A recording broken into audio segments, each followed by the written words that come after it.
Boa noite a todos. É com imensa alegria que nós aqui da ESA, da OAB do Rio de Janeiro, hoje estamos recebendo o professor Carlos Nitão para falar do lançamento do livro dele, Entre as Alternativas Possíveis e o Erro Grosseiro nas Contratações Públicas, a LINDB e os Impactos na Responsabilização do Agente Público, da editora.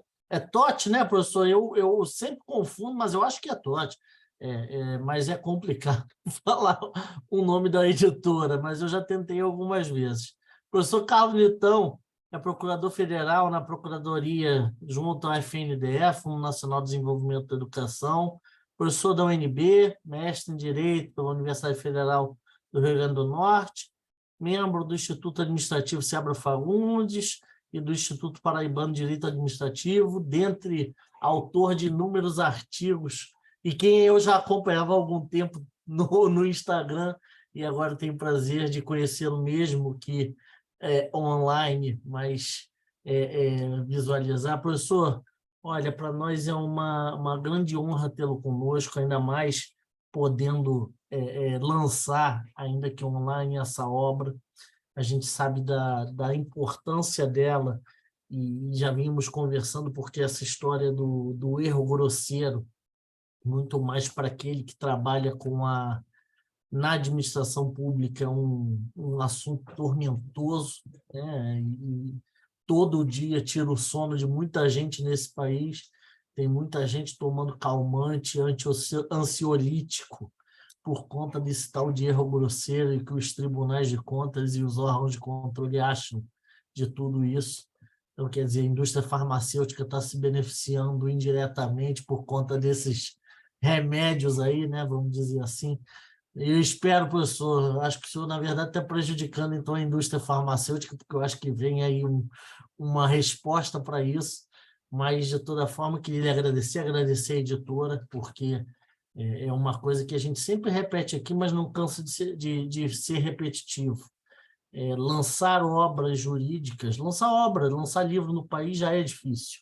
Lançar obras jurídicas no país é ainda mais difícil.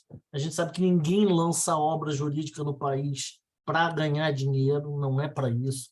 É para divulgar conhecimento, é para passar mensagens adiante. A gente não tem a mínima dúvida que é para isso que seu livro hoje vem.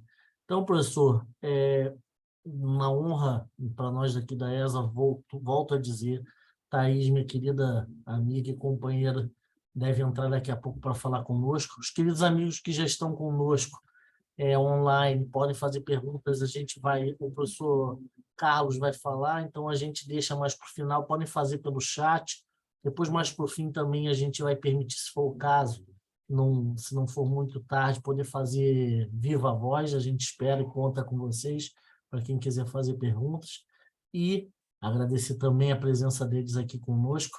E, professor, honrado com sua presença, a palavra é sua e fique à vontade, a casa é sua, e também é o seguinte, é sua primeira participação aqui, salvo engano, né? Então, a gente agradece a presença e já convida para próximas. Esperamos que essa seja só mais uma obra de muitas outras que vem por aí, e já fique convidado para os lançamentos das próximas, a gente está aqui sempre à disposição para lhe ouvir. Muito obrigado, professor. Valeu, Leonardo. Obrigado aí. Boa noite a todos e todas, né? Quem vai nos acompanhar aí pelo YouTube amanhã e nas outras oportunidades.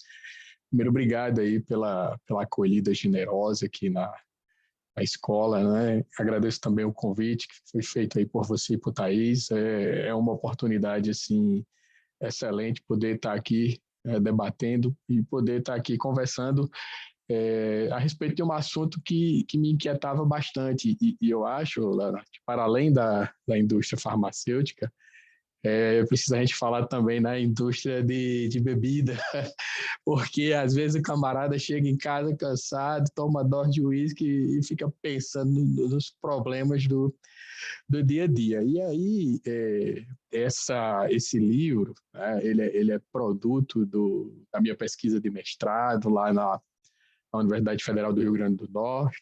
Tive a honrosa a oportunidade de ter sido orientado pelo professor Ivan Lira, que é juiz federal, lá na 5ª Região. Também tive a oportunidade de conversar e de discutir com o professor Vladimir, com a professora Mariana, assim, que são grandes administrativistas e grandes referências, né, para mim, né, enquanto profissionais que pensam, profissionais que trabalham com o direito administrativo. E como é que surgiu essa obra? Só contar um pouquinho da história. Eu estou indo agora para mês que vem, eu completo 9 anos como procurador federal na Advocacia Geral da União.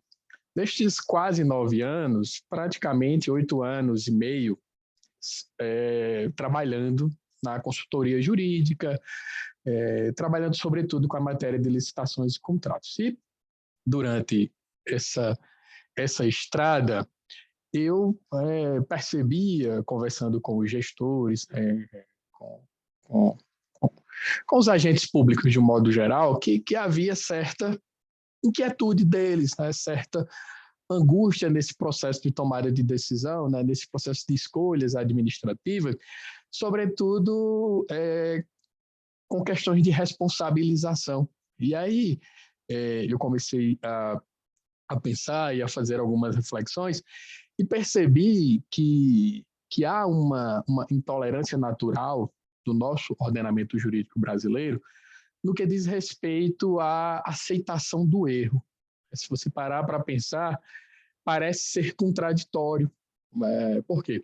Porque nós estamos falando de direito e quando eu falo de direito, eu falo de um sistema de normas que ordena a conduta.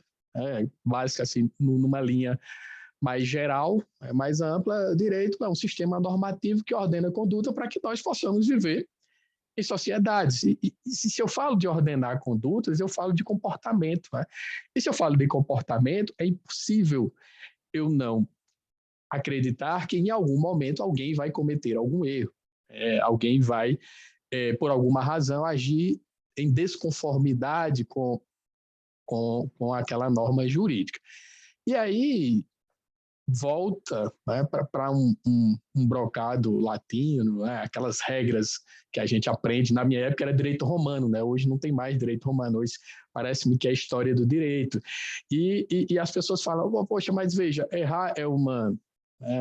E me parece que para o direito errar não é humano, porque você está sempre exigindo, sobretudo do agente público, essa super qualidade, né, de ser alguém que em nenhum momento pode tomar decisões que sejam equivocadas, né, pode tomar decisões que não sejam acertadas, porque se você fizer isso, você vai ser eventualmente responsabilizado. Então, eu parti desses pressupostos de inquietação que são diretamente relacionados com a minha atividade profissional e com a minha atividade jurídica. Então, veja, como é que o livro está estruturado. Eu dividi o livro em 3 grandes capítulos. Né? O primeiro capítulo eu vou tratar sobre o direito administrativo sancionador de um modo geral, fazendo uma análise e fazendo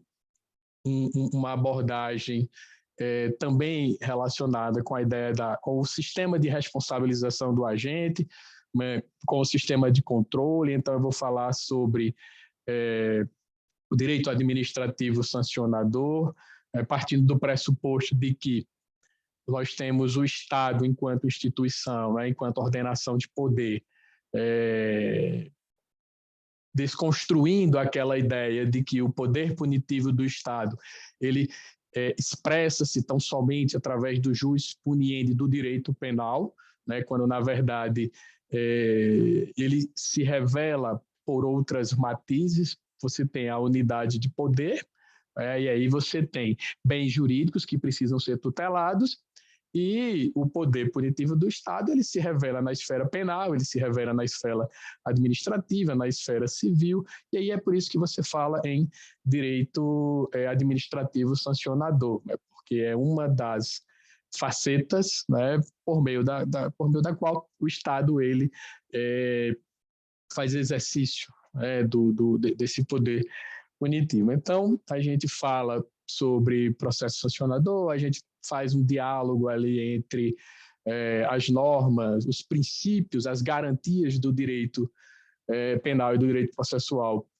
tentando trazer isso para a construção do processo administrativo sancionador, que ainda é muito incipiente, né, mas que já se estrutura no Brasil nos últimos anos.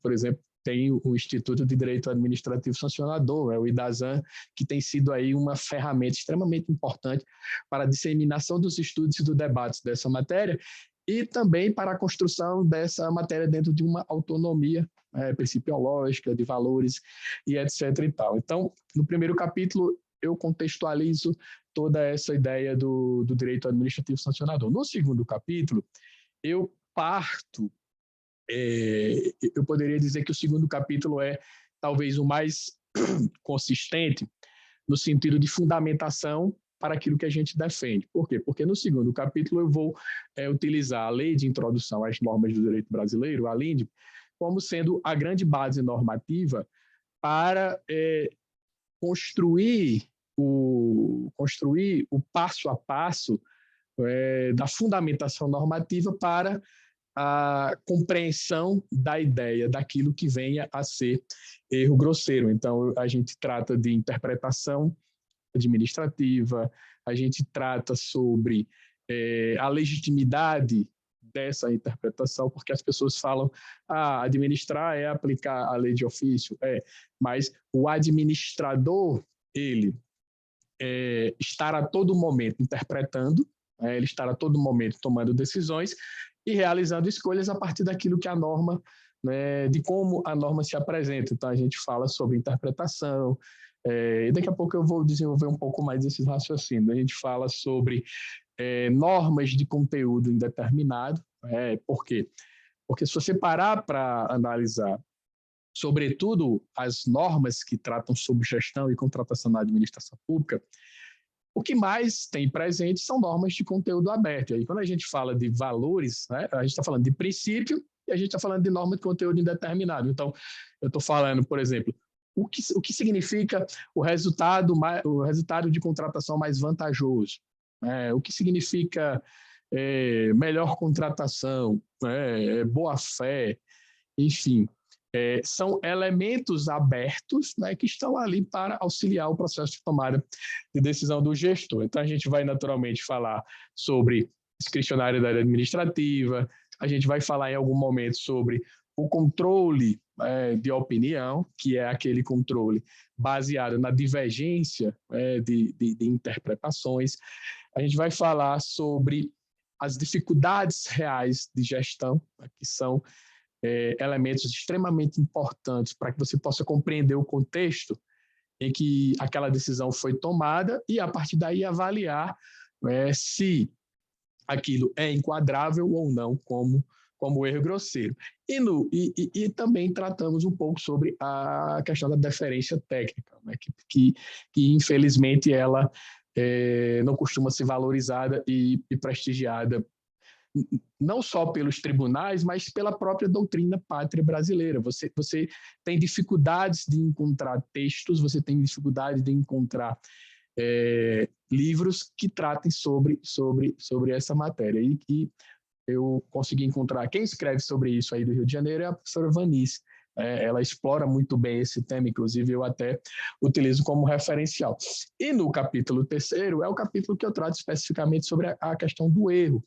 Então, eu faço um levantamento rápido sobre a ideia do erro no direito penal, o erro no direito civil e o erro no direito administrativo, que é uma matéria muito pouco explorada.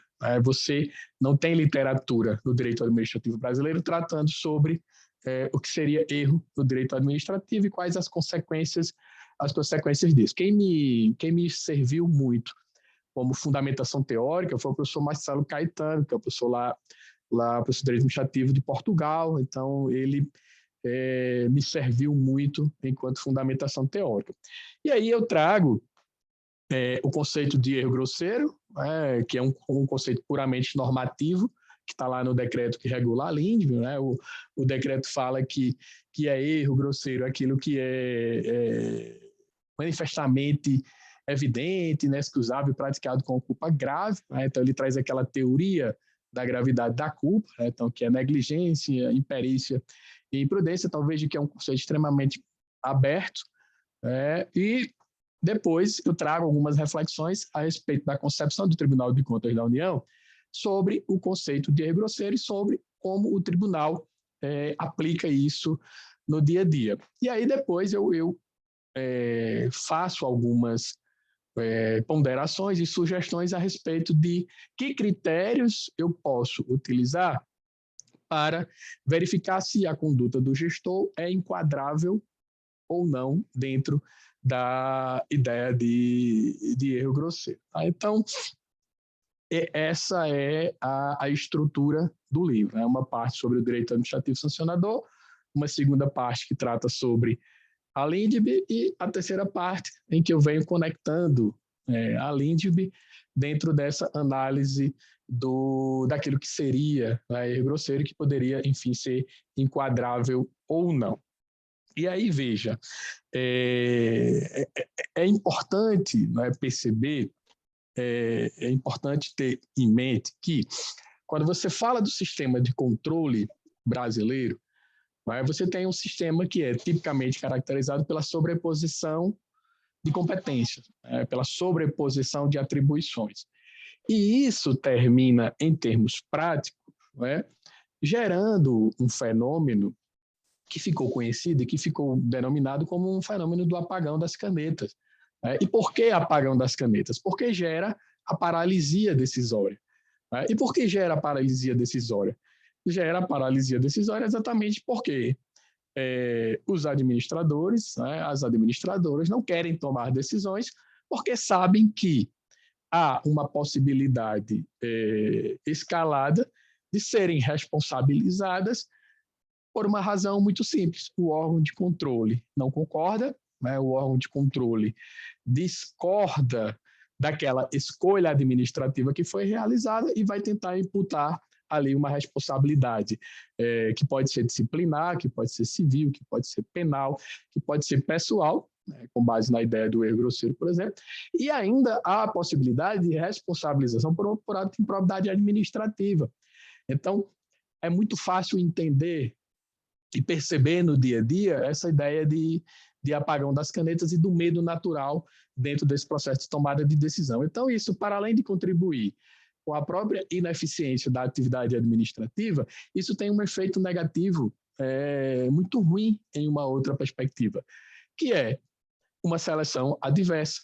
Ora, o bom e honesto agente público, diante desse cenário de espada de Damocles, que você está ali sentado na sua cadeira e está o controle com todas as armas apontando aquela espada para você e a qualquer momento ela vai cair na sua cabeça, o bom e honesto agente público, ele não vai querer tomar uma posição em que ele vai ser ordenador de despesas, porque a qualquer momento o órgão de controle vai querer imputar a responsabilidade.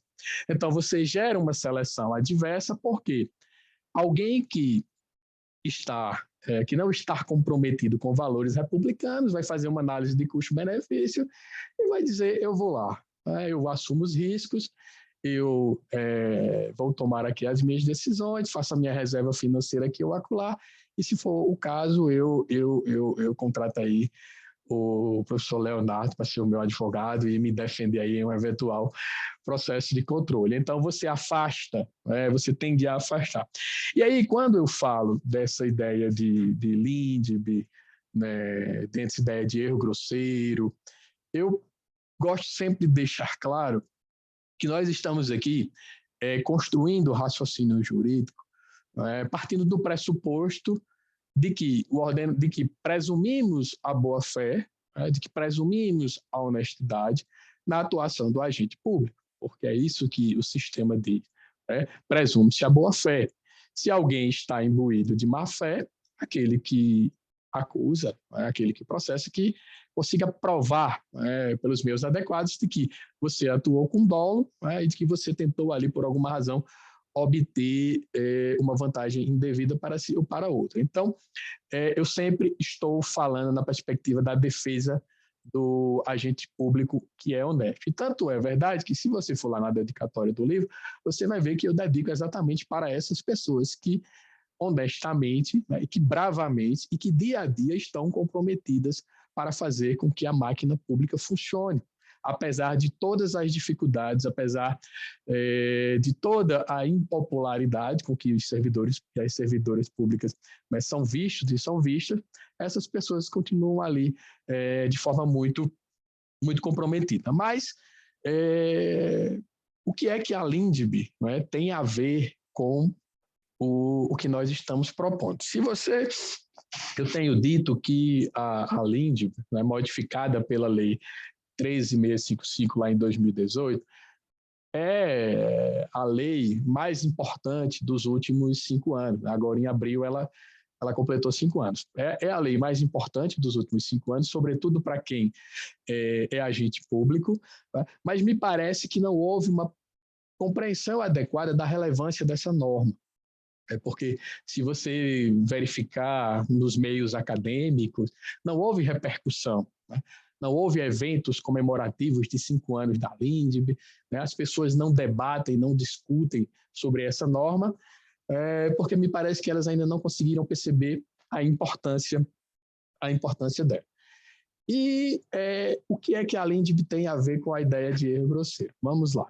O artigo 20 da Lindbe, ele fala que você não pode tomar decisões, né? Você não pode tomar decisões pautadas com base em valores abstratos, sem considerar as consequências práticas dessa decisão. Então, eu não posso simplesmente dizer que determinada licitação precisa ser anulada, né, porque ela violou o princípio da competição, apesar de isso ser muito comum, né, apesar desse tipo de decisão estar muito presente no dia a dia. Então, o artigo 20, ele vem e diz, olha, se você for tomar uma decisão com base em valores abstratos, e aí veja, quando a norma fala valores abstratos, entenda princípios e entenda normas de conteúdo indeterminado, né? Valores, você precisa estar preocupado com as consequências que essa decisão vão tomar. Então, de repente, alguém não pode chegar e falar assim, olha, você violou aí critérios de habilitação previstos lá no artigo 33 da 8666 e, portanto, eu determino a anulação dessa licitação e isso impacta no seu contrato administrativo. Né? Então, o artigo 20, ele traz a seguinte preocupação. Ele diz, olha, você precisa... Na verdade, ele reforça o dever de motivação, que é um dever constitucional e que é um dever que já está presente na lei de processo administrativo. Então, o artigo 20, ele fala e diz, olha, você não pode, ao decidir, na sua motivação, considerar apenas os elementos principiológicos, né? Aquela ideia lá que o professor Carlos Ari sempre fala, né? De que princípio é preguiça, né? Porque é muito fácil você tomar uma decisão e fundamentá-la apenas somente em determinado princípio. Então, quando a lei fala assim, você precisa motivar, você tem que lembrar na sua cabeça que o princípio da motivação, ele tem duas bases de sustentação. Tem a motivação na perspectiva jurídica, então você precisa apontar a norma, você precisa apontar o princípio, você precisa apontar qual é a regra que você está utilizando como base. Mas em um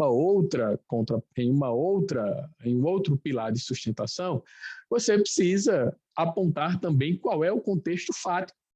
Motivação do ato, motivação da decisão é isso. É você apontar o elemento abstrato, normativo, e você apontar também o elemento fático. E aqui é onde a gente costuma observar o problema nas decisões controladoras, né? Elas simplesmente são decisões de caráter abstrato, né, principiológico, que não enfrentam, né, que não analisam, que não observam o contexto, né, em que aquela decisão foi tomada. E aí basta você pensar, por exemplo, imagine, para facilitar isso aqui que eu estou dizendo, imagine o seguinte aspecto. Veja, você precisa, um determinado município do país precisa comprar equipamentos para fazer aqueles equipamentos em que você armazena dados, né? Aqueles equipamentos de storage, se eu não me engano o nome. Eu preciso comprar equipamentos para ampliar a minha capacidade de armazenação e processamento de dados, porque eu agora vou oferecer para você, população local, serviços oferecidos pela Secretaria de Saúde, em que você pode, por exemplo, marcar uma consulta online, você pode verificar os resultados do exame online, você pode fazer consulta online, aquela ideia da telemedicina. E aí, tudo bem. Então, você sabe o que é que você precisa para atender a sua necessidade, você faz o estudo técnico preliminar, e o estudo técnico preliminar diz o seguinte: olha, nós temos aqui uma série de equipamentos, né, e nós temos duas alternativas. Nós podemos fazer uma licitação, de modo a ampliar a competição, mas tem um problema. Se eu fizer a licitação, eu identifiquei aqui no meu estudo técnico preliminar de que há riscos, né, de incompatibilidade, né, de determinados equipamentos com o parque tecnológico que eu tenho. E esse risco de incompatibilidade pode gerar descontinuidade do serviço que vai ser oferecido para a população. Então, diante desse risco de incompatibilidade tecnológica e, por consequência, de descontinuidade do serviço para a população, eu acho que é mais interessante a gente fazer a contratação direta de equipamentos da mesma marca, né, porque são equipamentos compatíveis e esse risco ele fica próximo de zero. E aqui veja que você tem, abstratamente falando, você tem dois valores. Você tem o valor competição, né, e você tem o valor eficiência, na manutenção da execução e da disponibilidade daquele serviço público. Então, você prestigia o valor eficiência, né? Você prestigia em detrimento do valor em competição, porque você identificou que aqueles equipamentos atendem de fato a sua necessidade. Então, quando for amanhã ou depois o tribunal que for realizar o controle desse ato, ele não pode simplesmente chegar e falar: olha, essa contratação ela foi irregular porque ela violou o princípio da competição na licitação. Ah, mas por que ela violou o princípio da competição? Não, porque essa contratação direta ela foi indevida, porque havia aí uma possibilidade de você ter um resultado de contratação mais vantajoso na perspectiva econômica, né? Porque haveria aí uma pluralidade de ofertantes. Então, eu entendo que, por essa razão, você fez uma contratação direta irregular e vou te imputar a responsabilidade. Então, veja, o tribunal ele não pode simplesmente tomar esse tipo de decisão com base em um valor abstrato, né? Violou o princípio da licitação, sem entender qual foi o contexto fático representado lá pelo estudo técnico preliminar, que era basicamente de incompatibilidade daqueles equipamentos, possibilidade de descontinuidade do serviço público e de prejuízo para toda a coletividade. Então, essa é a racionalidade do artigo 20. Né? E aí, para além do artigo 20, você precisa entender o artigo 22. O que é que diz o artigo 22? O artigo 22 fala sobre dificuldades reais de gestão, né, dentro do processo de tomada de decisão. Então, quando a lei fala dificuldades reais de gestão, ela está falando de dificuldades que vai desde a ausência de recurso financeiro, ausência de servidores em quantidade adequada, a própria capacidade e a formação técnica daqueles servidores podem ser considerados. Existem municípios que não têm sequer uma procuradoria jurídica institucionalizada. E, em razão disso, não há ali a presença permanente ou frequente ou diária de advogados ou de advogadas para prestar assessoramento jurídico direto aos gestores e auxiliá-los no processo de tomada de decisão. Então, isso também é considerada uma dificuldade real de gestão. Então, veja, essas dificuldades reais de gestão é o que a gente costuma chamar de calor, temperatura e pressão, que são os elementos fáticos que estão presentes no momento de tomada de decisão. Então, imagine que você, mais uma vez, precisa fazer uma contratação e aí você quer desenvolver aí outro aplicativo, mas não, eu quero desenvolver o aplicativo e aí eu posso fazer uma parceria com uma universidade, fazer uma parceria de PDI, posso. Eu posso, de repente, querer incentivar o mercado das startups e fazer uma licitação específica com base na lei das startups, posso. Eu posso, de repente, fazer um diálogo competitivo para entender quais são as soluções que o mercado vai me apresentar, posso. Veja, eu tenho 3 alternativas que são possíveis e eu, administração pública, vou escolher uma dessas 3, né, a partir do conhecimento técnico especializado que eu tenho na minha equipe de servidores, que vai me orientar. Então, escolhi qualquer uma delas, não cabe amanhã ou depois o controle chegar e simplesmente refutá-las porque ele preferia que, ao invés de você fazer uma parceria com uma universidade pública, você tivesse feito uma licitação com startups para que você pudesse induzir aquele tipo de mercado. Então, isso é o que a gente chama de juízo de preferabilidade. Eu preferia, e aí, veja, aí é onde entra a ideia da questão do controle de opinião. Né? Não, eu discordo dessa decisão que você tomou, porque eu acho que você deveria ter feito esse tipo de decisão, você deveria ter feito esse tipo de escolha. E aí entra a ideia também da deferência técnica.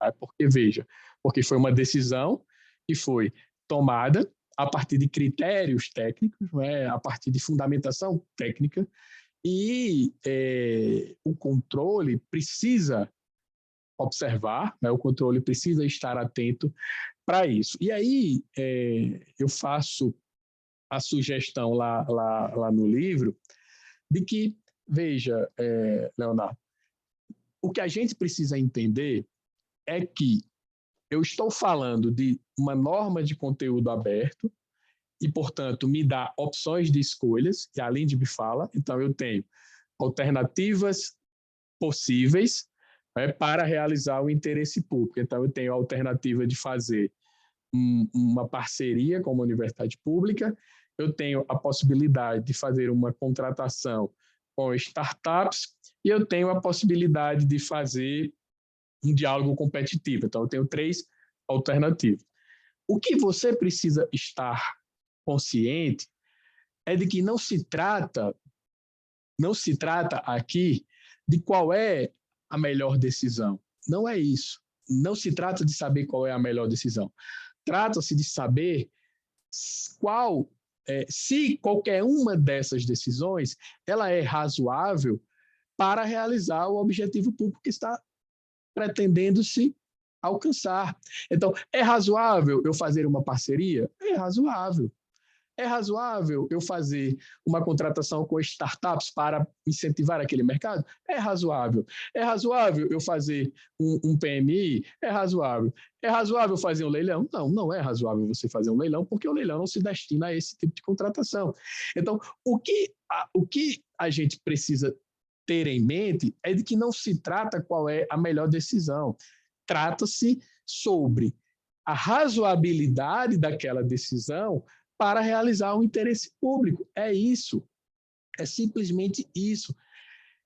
E aí, eu lembro muito do professor Paulo Modesto, né? Que o professor Paulo Modesto fala assim, há no direito administrativo brasileiro, há aquela ideia do supergestor, né? Do gestor infalível, em que não se admite qualquer titubeamento, o cara tem que sempre tomar a melhor decisão em qualquer circunstância que ele esteja. Ponto. Acabou. E não é isso. Né? Não é isso. É avaliar as situações, avaliar o contexto e verificar se aquela decisão ela é razoável. E aí eu lembro 2 coisas importantes nesse contexto. Primeiro, que existe um enunciado do Instituto Brasileiro de Direito Administrativo, né, que fala sobre que cabe ao gestor, né, dizer qual é a melhor decisão, dizer qual é a melhor escolha, né, porque um outro ponto que você precisa ponderar também é a própria experiência administrativa, né, ela é extremamente importante, né, dentro desse processo de tomada de decisão. E eu trago também a ideia da doutrina Chevron, que eu fui buscar no direito americano essa ideia da doutrina Chevron para tentar criar etapas para a compreensão da razoabilidade daquela decisão ou não. Então, qual é a ideia por trás da doutrina Chevron? Primeiro ponto, você tem que avaliar se é uma norma de conteúdo aberto. Tá? Então, o que é que a norma diz? Não, a norma diz que você precisa ter o melhor resultado de contratação. Beleza, melhor resultado de contratação, norma de conteúdo aberto. Qual é o segundo passo? Dentro da moldura normativa, e aí eu uso muito Kelsen nessa perspectiva, é a moldura normativa, né? Então, dentro daquela moldura normativa, é possível esse tipo de interpretação que eu retirei? Sim. É possível realizar uma parceria com uma instituição pública para desenvolver um aplicativo? É possível. É razoável? É razoável. É norma de conteúdo aberto? É norma de conteúdo aberto. Então, eu alcancei a finalidade que eu estava pretendendo. Então, a ideia da doutrina Chevron é essa, é você verificar se a norma de conteúdo aberto, verificar se aquela interpretação cabe dentro daquela moldura normativa, e o terceiro passo é verificar se é razoável. E o STF já valida isso, o STF validou isso na pandemia, né, quando ele analisou aquela medida provisória que saiu, que tratava exatamente sobre a ideia do erro grosseiro. O STF, na pandemia, validou a deferência técnica, quando ele disse, olha, você precisa observar as questões técnicas quando for tomar a sua decisão. Então, é por isso que essas análises meramente principiológicas, né, essas análises meramente abstratas, elas tendem a gerar um equívoco na decisão do controle. E aí a pergunta que você pode estar fazendo, que você está me ouvindo, é o seguinte, tá, mas o que é que isso tudo tem a ver com erro grosseiro? E aí eu diria que tem tudo a ver com erro grosseiro. Por quê? Porque vamos lá. Primeira coisa, né? O que é erro? O que é o erro? O erro é uma falsa percepção sobre a realidade. Acho que isso aqui é pacífico no direito civil, no direito penal, no direito administrativo, em qualquer lugar que você for, no dicionário Ruais, na técnica e no Ruais, erro vai ser sempre o mesmo conceito. É uma falsa percepção sobre a realidade que te leva a uma tomada de decisão equivocada. E aqui entra o primeiro ponto. Se você pegar os elementos do ato administrativo, o motivo é uma circunstância de fato e uma circunstância de direito. Bem-vinda, minha amiga Thaís. Boa noite. E aí, boa noite, jovem. Muito obrigado aí pela sua honrosa presença. E aí, veja, o motivo tem um elemento de fato. O elemento de fato é aquele elemento em que o gestor ele teve uma falsa percepção e tomou uma decisão. Alguém informa para ele que, olha, nós temos aqui... Vamos pegar aqui a pandemia como exemplo. Então, alguém falou assim, olha, tá vindo um vírus novo aí e nós fizemos aqui uns testes nos nossos laboratórios e nós identificamos que esse vírus ele tem a capacidade de contaminar toda a população.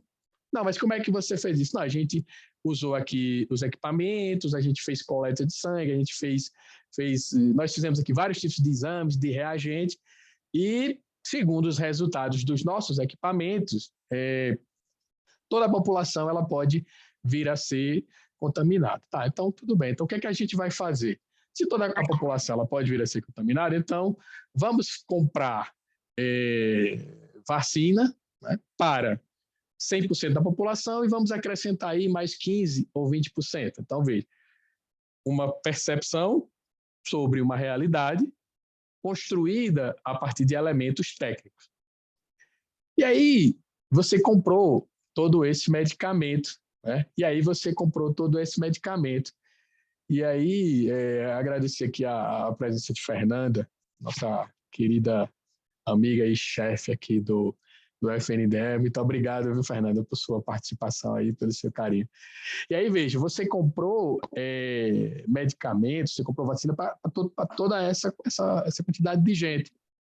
Só que aí, Leonardo, o que é que acontece? 3 meses depois, alguém vai chegar e vai falar, olha, não era bem assim. Ah, mas como assim não era bem assim? Não é bem assim, porque equipamentos mais modernos, né, detectaram que esse vírus aí não tem essa possibilidade de contaminação toda, não. Aí você fala, cara, e agora? Aí o órgão de controle vai chegar e vai dizer, olha, eu vou te responsabilizar, você cometeu um erro, né? Olha o absurdo. Como é que você compra vacina para toda a população, ainda passa 20% ou 30%, e agora alguém chega e diz que a letalidade desse vírus não era bem assim. Fala, não, mas veja, eu tomei uma decisão com base em critérios técnicos a partir dos equipamentos que me eram disponíveis no meu laboratório. E aí fala, não, mas por que é que você tinha equipamentos defasados? Aí você começa a fazer as perguntas. Primeiro, eu tenho servidores ou servidoras em quantidade suficiente para estar acompanhando a evolução desse mercado, para estar a todo tempo ali pesquisando se existem equipamentos novos, equipamentos com eficácia aprimorada. Esse é o primeiro ponto. Segundo ponto, eu tenho pessoal capacitado para eventualmente operar esses novos equipamentos? Essa é outra pergunta que precisa ser feita. Outro ponto, eu tenho dinheiro para comprar todos esses equipamentos? Eu conseguiria comprar esses equipamentos em tempo necessário para fazer todo esse diagnóstico? Então, veja, eu não posso dizer que isso foi um erro grosseiro. Por quê? Eu tive uma decisão pautada em elementos técnicos e fáticos dentro daquilo que a gente chama de dificuldade real de gestão, que é exatamente isso, né? Que é exatamente isso, né? Você não tinha os equipamentos mais modernos, você não tinha condições de identificar a existência de equipamentos mais modernos, e você não sabe se tinha condições de operar esses equipamentos mais modernos. Então, esse é o primeiro ponto, dificuldades reais de gestão. E aí vem o erro, né? O erro que é essa falsa percepção da realidade. E o que é que o Tribunal de Contas da União faz? O Tribunal de Contas da União, ele olha lá para o artigo 28 e me parece que faz uma interpretação exatamente às avessas daquilo que o dispositivo pretende ser, né? O dispositivo, ele vem, o artigo 28, ele vem dentro de uma perspectiva de admitir a possibilidade de erro. Porque se você olhar lá o conceito de erro grosseiro no artigo 12 do decreto, ele vai dizer que é erro grosseiro aquele manifesto, evidente e inexcusável, praticado com culpa grave, caracterizado por ação ou omissão com elevado grau de negligência, impurência e imperícia. Quer dizer, negligência, imprudência ou imperícia. Então, se ele diz que é com elevado grau de, ele está dizendo, olha, o agente público pode errar.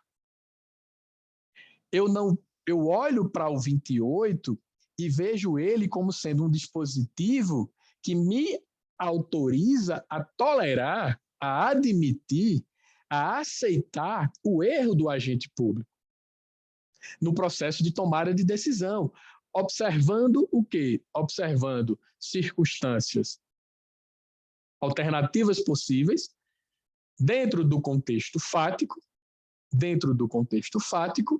né? E alternativas possíveis dentro do contexto fático. Então, eu vou promover um diálogo da norma com o contexto fático para analisar a conduta do agente. Então, o artigo 28 ele vem dentro dessa perspectiva, né, de admitir a existência do do erro pelo agente público.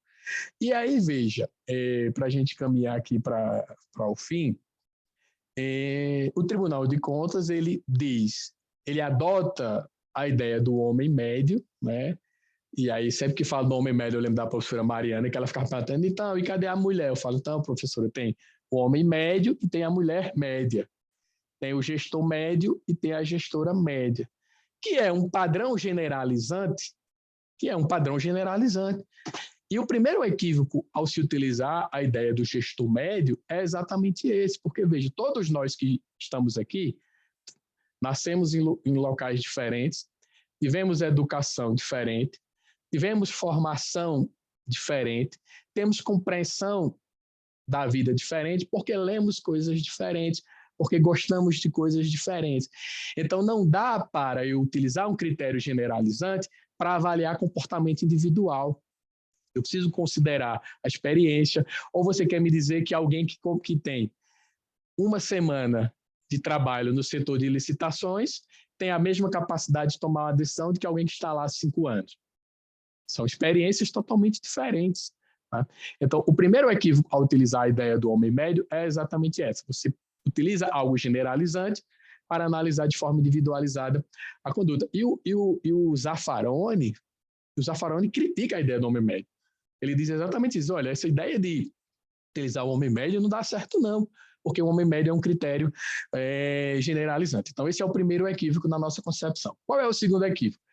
Quando ele olha para o 28 e cria tipos administrativos através de enunciados, porque ele diz, considera-se erro grosseiro, ou pode ser considerado erro grosseiro, fazer o pagamento em quantidades diferentes daquilo que foi atestado.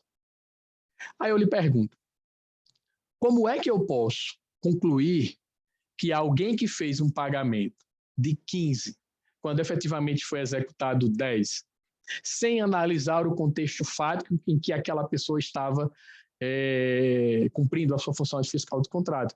Porque uma coisa, Leonardo, é eu falar o seguinte, olha, quantos contratos você fiscaliza? A pessoa fala, eu fiscalizo 50, 30, 40. Ela pode errar? Ela vai errar. Não é que ela pode, ela vai errar. E é diferente, eu falo assim, quantos contratos você fiscaliza? Você fala, eu fiscalizo 2. Porra. Está muito bem caracterizada a ideia de erro grosseiro, porque você só fiscaliza 2 contratos. Como é que você faz um pagamento daquilo que não foi efetivamente executado? Então, para fazer o começo do fim, né, como diz Geraldo Azevedo, eu sempre fecho, Leonardo, fazendo a seguinte reflexão. Veja, eu vou repetir esse exemplo para talvez alguém aqui presente, esse exemplo possa ser repetido, mas como vai ficar gravado e vai para o YouTube, eu acho que é importante. Eu sou de uma cidadezinha pequena no interior da Paraíba, chamada Piancó. Essa cidade tem de 15 a 16, não tem 20 mil habitantes, não. E eu cresci ouvindo minha mãe, meu pai, minhas tias, falar o seguinte para mim, falar assim, olha, meu filho, quando você for atravessar a rua, olhe para os 2 lados antes de atravessar. Então, a gente parava na calçada, olhava para um lado, olhava para o outro e atravessava. E aí eu faço a seguinte pergunta. Atravessar a rua sem olhar para os 2 lados pode ser considerado erro grosseiro? E aí eu escrevi um textozinho no Jota sobre isso e no texto eu colocava assim, falava, olha, não responda na imediaticidade da velocidade do seu pensamento. Porque esse aqui é o problema. Porque, veja, atravessar a rua agora, 10 para 8, aqui no eixão, aqui norte ou sul de Brasília, sem olhar para os 2 lados, eu corro o risco grave de ser atropelado. Atravessar a rua, meio-dia, aí na principal avenida do Rio de Janeiro, eu certamente serei atropelado. Né? Mas veja, será que se eu atravessar a rua 3 horas da manhã, lá em Piancó, 12 mil habitantes, sem olhar para os 2 lados, é erro grosseiro? Olha, certamente você pode deitar lá no chão, às 3 horas da manhã, que não vai passar nenhum veículo. Então, qual é a lição por trás disso? É de que mudou o contexto fático, muda a percepção sobre a conduta do agente público. Então, uma decisão que é tomada nesse contexto de atravessar a rua às 2 horas da madrugada, sem olhar para os dois lados, é diferente da decisão de atravessar a rua às 12 horas na principal avenida de São Paulo, sem olhar para os dois lados. E eu digo mais, e se você está com um ponto e confia cegamente na pessoa que está lhe orientando e fala, então, pode correr que não vem carro nenhum. Isso pode ser 2 horas da tarde e eu corro. Veja, mudou o contexto, muda a percepção. É isso que a gente precisa compreender para qualificar aquela decisão como sendo ou não erro grosseiro. Então, os enunciados que o Tribunal de Contas da União cria são interessantes? São, mas a título orientativo, a título de orientação. Até porque um enunciado de um Tribunal de Contas não pode criar um tipo administrativo. Não pode criar um ilícito administrativo. Isso é princípio da legalidade. Tá? Então, é isso, pessoal. A proposta é de que, antes de declarar uma conduta, uma decisão de um agente público, como sendo um erro grosseiro ou não, você precisa verificar o contexto fático em que aquele agente estava inserido, você precisa verificar as alternativas que eram possíveis naquele momento, você precisa verificar a razoabilidade da escolha que foi realizada. Né? Então, resumindo, você precisa sentar na cadeira do gestor para entender o calor, a temperatura e a pressão em que aquela decisão foi tomada. É por isso que eu venho criticando essa ideia de erro grosseiro construída a partir de enunciados, porque não há, na grande maioria das vezes, a preocupação de analisar o contexto fático, as alternativas que surgiram como possíveis e a efetiva tomada de decisão do agente público. Então, o que eu venho defendendo é de que não há como entender o erro grosseiro sem promover o diálogo da norma com o fato. Resumindo, a norma se realiza no dia a dia, né? A norma se realiza no encontro com o fato. É por isso que os romanos já diziam, e parece que a gente esqueceu, o seguinte, né? Dá-me os fatos que te dou o direito. E é isso, pessoal. É isso. Maravilha, professor. A gente tem que agradecer muito. Antes de passar... Thaís, antes de passar para você, vou só fazer algumas referências de quem está aqui com a gente. Doutor Gesiel, já tinha falado com ele rapidinho. Doutor Gesiel, me lembro que foi meu homólogo, né? Porque enquanto eu fui procurador-geral da UERJ, ele era da UFRJ. Então, a gente chegou a conversar, acho que por ofício. Então, um abraço, doutor Gesiel. Bom saber que o senhor agora está alçando novos voos, mas a gente esteve lado a lado nos assuntos universitários durante algum tempo. Doutora... aqui, elogio, melhor procurador do mundo, doutora Fernanda Pacoaíba, presidente do FNDE, mas já foi embora. Então, o registro do elogio fica para o YouTube. Mas mandando um abraço também a todos os outros que se apresentam aqui conosco. Thaís, é contigo. Vou te dar a palavra aqui e um beijo, já que não deu para falar contigo quando você entrou. Desculpa a todos por ter entrado super atrasada, mas acabou que uma reunião demorou mais do que eu imaginava que fosse efetivamente durar, mas vocês estavam em excelente companhia, assim como permanecem em excelente companhia no Leonardo, e não podia deixar de entrar por conta do tema, que é um tema que muito me interessa, e por conta do autor também do livro, que eu fiquei super feliz em ter aceito o nosso convite. Peço desculpas não só pelo meu atraso, mas por a gente não estar conseguindo, a gente está com um problema, eu acho que o Léo já deve ter transmitido essa informação também, a gente está com um problema no canal da escola em relação aos vídeos do YouTube ao vivo, mas amanhã de manhã esse vídeo já vai estar alimentado no YouTube, o pessoal vai conseguir assistir. O bom é que a gente consegue ficar juntinho aqui no Zoom, então consegue ver o Marcelo Pupo, a quem agradeço muito pela presença, Marcelo lá do Paraná.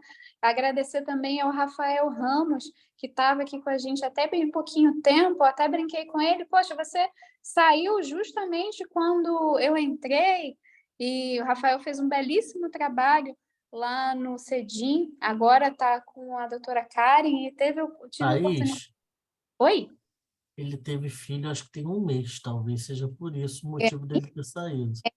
Assim como o Carlos falou agora do homem médio, é menina, eu vou falar, não é o filho, é filha, é menina. É filha, então, Ele, não vou chamá-la de filha média, que ela é pequenininha, tadinha, mas deve ser por isso que ele saiu rápido. já está um tourinho, a menina, já está crescida, daqui a pouco está do meu tamanho. Mas é verdade, o Rafael foi pai há pouco tempo. O Rafael consegue ser pai e publicar livros ao mesmo tempo, é uma produtividade impressionante. Mas vamos que vamos.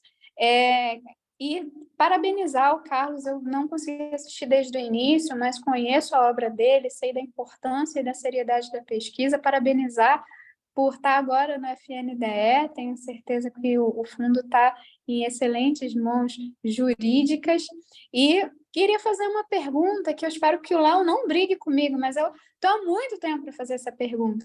De onde surgiu a ideia de chamar todo mundo de jovem? Quem conhece o Carlos vai saber que todo mundo ele chama de jovem, desde a filha do Rafael até o professor Celso Antônio Bandeira de Mello, o Carlos chama de jovem. É bom que Então, ele não erra. Tá todo mundo jovem, tá tudo certo.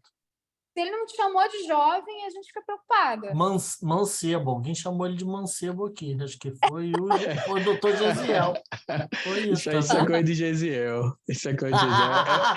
É porque a gente tem um grupo de amigos que a gente se chama carinhosamente de mancebo. Retornando aí no tempo, viu, Thaís? Lá para a época das gerações de romantismo. Mas, enfim, é porque, Thaís, veja, jovem é o estado de espírito que nos anima, entendeu? Que nos movimenta. Então, é essa a percepção que eu tenho.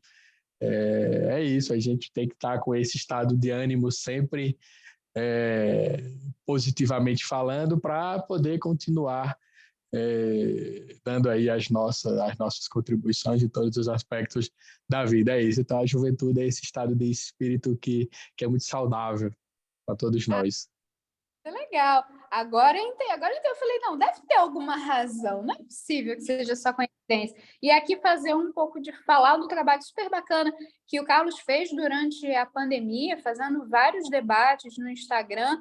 Eu sou muito ruim em várias tecnologias, mas em especial em Instagram, eu acho que fica disponível, não fica no feed, porque transmitir ao vivo, você está só mutado. E aí no teu Thaís, eu já segui o professor antes de conhecê-lo, porque eu já segui ele no Instagram antes de conhecê-lo. Quer dizer, estou conhecendo hoje. Outra coisa, aproveita, enquanto você vai falando aqui, deixa eu só fazer uma coisa. Tem que divulgar, não sei se está todo mundo vendo o livro, tá? Tá aparecendo aí? Agora sim. Tá aparecendo Maravilha. lá. Editora Totti.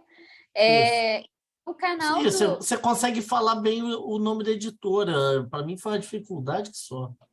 Não, mas já falei várias vezes errado, assim, o erro faz a gente... Foi erro grosseiro que eu falei no início ou não? Aí não tenta fazer erro, e não torcendo para não ser punida. Mas o que eu queria dizer, assim, o Carlos fez um trabalho super legal na pandemia, e aí depois se você puder falar, Carlos, onde é que o pessoal consegue assistir os debates que você promoveu. Eu acho que é legal fazer essa divulgação, e ele tem uma coisa que eu acho super legal, que é publicar todo dia liturgia diária, né? Sempre tem uma mensagem lá, e agora ele está com um projeto que eu também gostei muito, em que domingo, vai me corrigir, depois você corrige tudo isso que eu tiver falado de errado, mas está com um projeto de domingo falar sobre livros de poesia, né? Para não ficar só no jurídico. A gente também acredita muito que o jurídico não se feche em si mesmo. Tanto que na semana que vem a gente vai ter um lançamento de livro, né, Léo? Só que dessa vez presencial, em que a gente vai ter um cientista político falando sobre o papel da política no Ministério Público. Uma abordagem bem bacana que a FGV de São Paulo, ele fez a pesquisa de doutorado dele lá, em que o Rafael fez essa pesquisa lá, eu acho que vai ser bem proveitoso. Mas só queria dar essa mensagem e agradecer a todos, agradecer muitíssimo ao Léo, que viabiliza a gente conseguir fazer esses debates todos. No dia 20, a gente vai ter o lançamento da obra Controle Externo e Tribunal de Contas na nova Lei de Licitações, vai ter palestra dos coordenadores, dentre eles a professora Luísa Helena Godinho. No dia 23, a gente vai ter o lançamento do livro Papel da Política no Ministério Público, que vai ser presencial, no dia 20, virtual, dia 23, presencial, no auditório histórico da escola, e deixar o meu muito agradecimento, meu muito obrigada de coração ao Carlos, parabenizar por todos os projetos conduzidos, dizer que a gente tem também um coordenador, né, Léo? Nosso Diogo Mentor também tem o apreço em relação às meias diferentes, em relação a usar e postar as meias diferentes, então a gente super se identifica quando vê lá também, Carlos, você postando, e deixar a escola sempre de portas abertas, quando puder vir ao Rio, vai ser super bem-vindo, assim como também virtualmente vai ser sempre muito bem-vindo aqui na escola. Então, devolver a palavra ao Carlos, e aí, na sequência, se encerra. Thaís, não sei se algum dos amigos, que eu não tinha aberto a palavra, se alguém quer fazer alguma pergunta ao vivo, né? Ou escrita, olha, acho que dava ainda para passar uns 5 ou 10 minutinhos, se alguém quiser. Fica liberado. Se ninguém falar, a gente pode pedir livremente para o Marcelo Público fazer alguma pergunta. Não. Acontece. Vamos usar o poder de indução do Estado, né? Sem pressão, mas com os nudes, de repente, funciona. Enquanto o pessoal pensa e se pergunta ou não, realmente é isso mesmo, Thaís. Livre e espontânea vontade, pressão. Né? Livre e espontânea vontade. Foi muito espontâneo, vocês perceberam isso? A exposição do Nitão, como sempre, é maravilhosa, esclarecedora, né? Tipo, ele abrange todos os pontos. Fica até difícil, né, você pensar uma pergunta assim mais específica, mas vou fazer uma consulta, entre aspas. Vamos lá, então. O que você acha, assim, nessa questão da sobreposição de controle e tal, quando o Ministério Público tenta aferir o que seria a decisão administrativa, né? Como você bem disse aí, o gestor público ele faz uma escolha razoável, né? Que atenda ao interesse público, e depois vem algum órgão de controle, né? No caso especificamente o Ministério Público, entende que foi a decisão incorreta, né? E ele acha que teria uma decisão melhor para o caso, e ele propõe uma ação civil pública, uma ação coletiva, às vezes a ação de improbidade, e às vezes alguma ação buscando uma responsabilização pessoal, assim, né, do gestor público por erro. Como é que você vê essa situação? Pois é, a gente conversava aqui em off, né, eu e o Leonardo, exatamente sobre isso, porque era uma questão cultural. Né? Na verdade, o instrumento da ação de improbidade administrativa, ela meio que terminou como sendo uma ferramenta que passou a ser utilizada de uma forma muito inadequada, muito, como é que eu posso dizer, sem uma preocupação efetivamente quanto à causa de pedir, né? A demonstração efetiva do dolo, da conduta do gestor, né? A demonstração efetiva do prejuízo, né, material para a administração pública, a demonstração efetiva de que aquilo gerou um benefício em favor de alguém. E tanto isso é verdade que a lei de improbidade administrativa passou por uma séria reforma agora que reforça exatamente essa importância. Então, eu diria o seguinte, Marcelo, nessas situações, o que a gente tem que questionar ao Ministério Público quando ele apresenta esse tipo de ação é exatamente a necessidade de comprovar a irrazoabilidade, né, a necessidade de comprovar o desacerto ou o dolo daquela escolha que foi feita pelo gestor. E eu diria mais, tem que ser o dolo, porque a gente está falando de improbidade administrativa. Então, quando a improbidade administrativa é dolo, né? Não admite espaço para um elemento subjetivo diferente do dolo e mais, o dolo específico. Então, é preciso comprovar o dolo específico, né, de que houve uma escolha, né, por alguma razão não compatível com o ordenamento jurídico. É por isso que eu estava criticando aqui no começo e não falei durante a minha fala,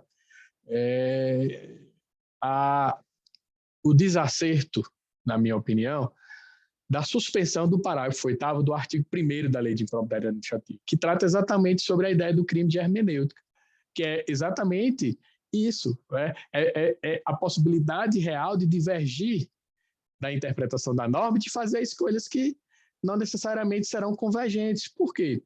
Por uma razão muito simples. Eu tenho dito que é um triângulo escaleno. Se você pensar na racionalidade do triângulo escaleno, você vai entender isso de uma forma muito clara. Por quê? Porque o triângulo escaleno é aquele triângulo que tem 3 lados diferentes e cada um está posicionado nele. Então, o gestor vê do ângulo do gestor, o Ministério Público vê do ângulo do Ministério Público e, de repente, o controle externo vê do ângulo do controle externo. Então, se você não se desloca de uma ponta para outra, você não vai ter a percepção de calor, temperatura e pressão que moveu a tomada de decisão do agente público. Então, se você vê de uma outra posição, você tende a querer discordar daquela decisão e fazer o juízo de preferibilidade, que eu tenho dito, porque não, mas eu preferia que a sua escolha não tivesse sido essa. Eu preferia que a sua escolha tivesse sido aquela outra. Então, o debate vai partir exatamente da ideia do artigo 20, você não pode tomar decisões abstratas, questionar o controle de opinião e apontar a real necessidade de demonstrar o desacerto da decisão dentro desse contexto fático. É por isso que suspender o parágrafo 8º do artigo 1º, ele vai no caminho contrário ao que o ministro Alexandre de Moraes decidiu. O fundamento que ele usou foi de segurança jurídica, quando, na verdade, insegurança jurídica passou a gerar quando ele suspendeu, porque, ora, se eu estou falando de interpretação, se eu estou falando de norma de conteúdo aberto, é natural que haja interpretações razoáveis e possíveis. Interpretar o direito parte de pontos de vistas diferentes, né? Então, eu não tenho como ter interpretação única. São poucas as situações que você olha para falar, não, isso aqui só dá... Não, é a moldura kelseniana. É por isso que eu falo sempre. Você tem a moldura de Kelsen e você bota a mão lá dentro e tira uma interpretação razoável. Que aí é o contraponto com a ideia do neoconstitucionalismo. Eu, particularmente, entendo que essa constitucionalização do direito administrativo ela leva a uma redução da discricionariedade do agente, impactando sobre as suas escolhas. Por que não? Porque tudo é principiológico, porque tudo é valor, e eu entendo que a sua escolha colidiu com esse valor, então eu vou substituir por aquilo que eu acho que é adequado. Então, é preciso ter muito cuidado quando você fala sobre a ideia da constitucionalização do direito administrativo, porque isso impacta diretamente na discricionariedade e na possibilidade real de escolha do agente público. Muito obrigado pelo esclarecimento aí. Eu já fiz a leitura do livro do Nitão, recomendo fortemente, porque realmente é uma obra muito boa e que vai ser de utilidade prática aí para todo mundo. Um abraço aí a todos e obrigado pela oportunidade. Valeu, meu amigo. Obrigado, professor. Obrigado, doutor Marcelo. Thaís, não sei se tem mais alguém para falar, então a gente passa para o professor Carlos para fazer as considerações finais, até ele já deve estar cansado, já são 8h12.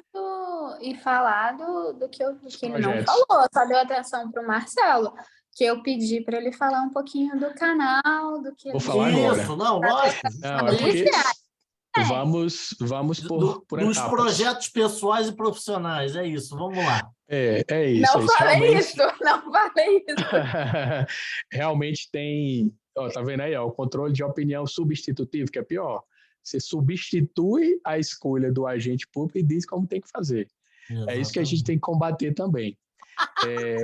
Realmente tem o projeto da liturgia diária, né, que eu posto todos os dias. Eu acho que é uma forma de a gente precisa ter valores para orientar e ordenar a nossa conduta aqui. Então, eu acho que é extremamente importante refletir sobre o Evangelho de Jesus, porque é o que dá base, né, e sustentação para falar para mim, porque eu acredito nisso. Né? Para quem não acredita, eu respeito também, não tem nenhum problema quanto a isso.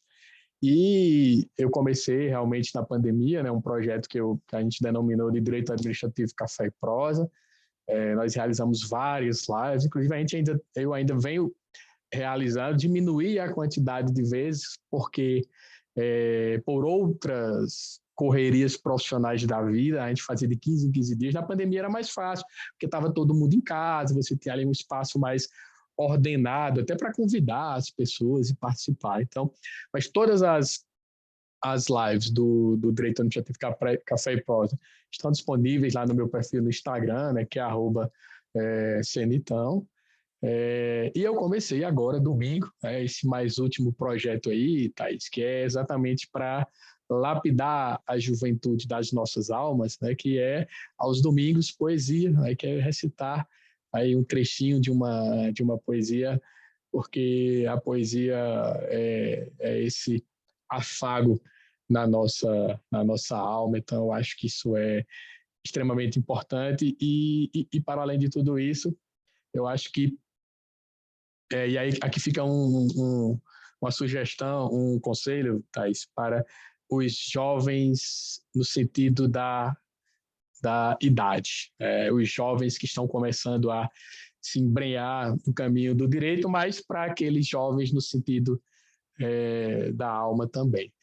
Se você quer ser um bom profissional do direito, vou falar do direito que é a nossa área, seja um profissional interdisciplinar. Então, leia a poesia, leia a história, leia a filosofia, leia a ciência política, leia o que você puder ler, porque tenha certeza que em algum momento isso vai impactar. Eu vou dar só o exemplo que eu sempre gosto de citar. Quando eu estava escrevendo sobre o livro, eu escrevi um artigo, foi um dos primeiros artigos que eu escrevi para o Jota, e o título do artigo A Ilusão, Belchior e a Ilusão da Completude da Norma Jurídica. E veja, a ideia veio a partir de uma música de Belchior. Porque eu começo dizendo assim, que Belchior parece que foi